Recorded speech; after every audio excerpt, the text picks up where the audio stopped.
So in scenario one defense Ray could use is self-defense. So in this scenario, Ray could say that William was trying to harm him and he killed him in self-defense. This defense may not hold up very well in court if there's no evidence to back up Ray's side of the story, though. And then in scenario two, a defense Johnny could use as necessity. In order for him to use this defense, though, he has to be committing the crime to save himself or someone else.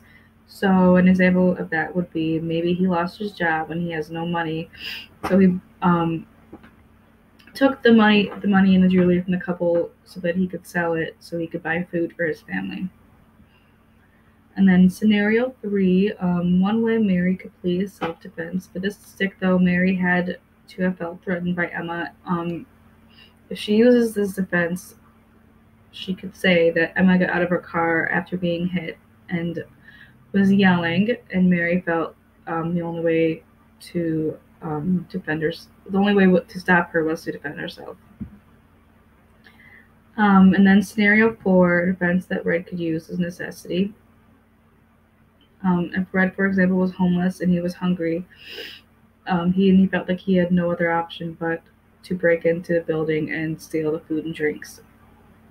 And then scenario five, Tony could use mistake of fact. So when Tony went to grab her wallet, she didn't realize that she picked up the wrong coat and grabbed the $60 from the wrong wallet, and that was just like an honest mistake on her part.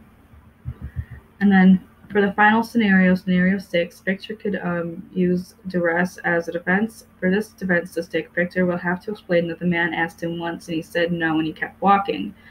But when the man asked him again, later he felt like he had no choice but to say yes, seeing as how the man followed him and he had previously said no and left the situation the first time and he still did not leave him alone.